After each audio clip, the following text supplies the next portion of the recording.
Very, very much. There's always the analogy of the ripple effect of throw a pebble in a lake and see the ripples. Well, we all know this was like a meteor hitting the Pacific for all of us, for every one of us. Now, the men and women that we lost that day, and every day since then, even up to this recent month, their spirit is here, and I want that to motivate you, and I want you, just like the other Encadre said, if you start feeling sorry for yourself, you got to find that. You got to dig deep, man. You got to dig deep, because we're still here. We're still here. We're still in the fight, and we got to push on. Every day we got to push on, no matter what. I'll see you at the end.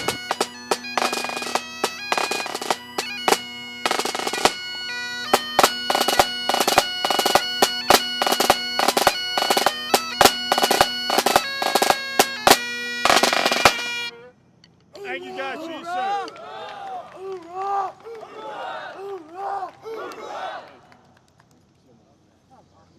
I was working at the airport. I worked at Long Island MacArthur Airport on 9/11 for American Eagle Airlines, and we were just about to board our 9:15 flight, and then we got word that the country was ground stopped because a plane flew into the towers, and it was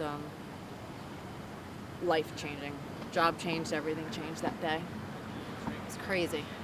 And then airport closed. We ended up going to Red Cross to donate blood, and then that was before TSA, so then we ended up learning how to search through everybody on security and stuff like that, and different. Being here right now is mind-boggling because I remember Tuesday morning, September 11th, 2001. I remember where I was. I remember what I was doing, and I never thought 20 years later I'd be here doing this, thinking about it. How did 9/11 ultimately affect your life in the last 20 years?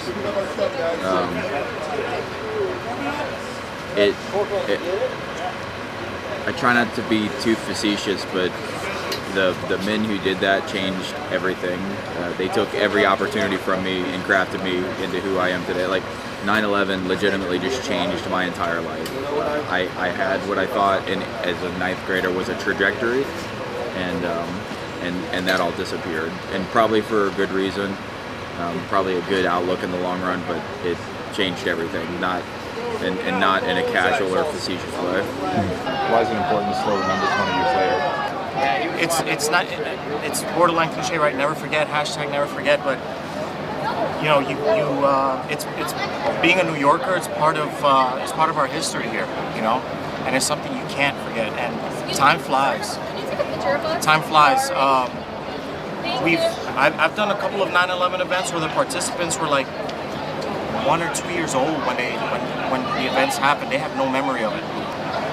I like coming to the events to get the stories from the people that were there, and I think people that were a younger generation that weren't around or have no recollection come and they like to hear us talk about it. Even if we weren't down here at Ground Zero, just like where we were, what our feelings were, what our thoughts were, they appreciate it, and I appreciate hearing those stories as well. What was it like being at Ground Zero 20 years to the minute? It was incredibly emotional. I lost it afterwards. Went and had a good cry. I hadn't been back. Last time I was in New York was 11 years ago, and we went to the museum, but I was here to see my sister. We very briefly went through it. Got to see it Thursday when we were here, but to be there when it was happening, when everybody was there with the firefighters and the police, and just, I don't know how to describe it other than it was overwhelming. So where were you 20 years ago today at that time? 20 years ago, I was at Fort Pickett, Virginia on annual training with my Army Reserve unit. We were in our second week. We had just come off our weekend off. A bunch of us had gone to DC that weekend. and looked around. But because we were on annual training, we didn't have access to TVs, we didn't have access to newspapers, we didn't have access to media. All we had was the radio. And I heard on the radio when I was working in the S1 shop that a small plane crashed into the World Trade Center. And all I could think was, I turned to my lieutenant, I'm like, LT, some drunk pilot just crashed into a building. And then our battalion commander called from Utah. And he said, we need your CO and we need him right now. And then once we got him back on and we started getting more information, we realized we weren't going anywhere. So it was 2 weeks before we could fly home. And when we got to the airport, as all good Army units do, we immediately found a bar. But when we found the bar, that's when we first started seeing the images on the TV of what had actually happened. And I don't think that I've ever seen so many grown men in shock and in tears in my entire life. And it was weird because the rest of the world had kind of processed what they'd seen, and we were all seeing it for the very first time. I remember when we got on the plane, there was a woman sitting next to my commander that asked him what he did, and he told her that, you know, we were all on the plane, and she was ecstatic. She looked at him and she said, "I'm on the safest plane in the sky right now." So yeah, that's where I was.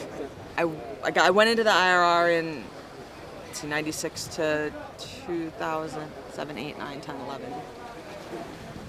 2002, and then I had an opportunity in 03 to hook in with a reserve unit in Seattle, Washington at Fort Lewis, and we did a stateside 2-year deployment to train, mobilize, and deploy all of the 25,000 Reserve and National Guard troops that mobilized through Fort Lewis to Iraq and Afghanistan from 03 to 05.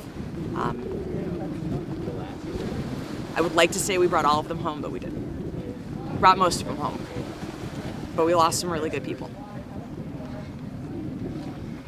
And that's why I'm here, is because of them. So you you joined up in peacetime and it changed to wartime. Yeah, it real was quick. about 2 years after the first Gulf War had ended, right out of high school. I had to it. So how did this event affect the trajectory of the next 20 years of your life? Man, it changed everything, especially how we trained, you know, in the Army Reserve.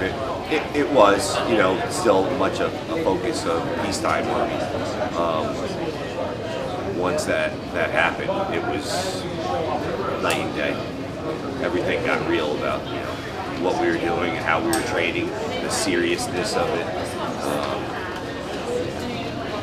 Great. The patches that's Captain Frederick J. Ill, the captain and staff sergeant, and then Jason Mann, First Lieutenant USMC, is my cousin, and Lou Allen, First Lieutenant Army National Guard, went to my high school. He was a few years older than me, so those are the 3 guys I'm repping.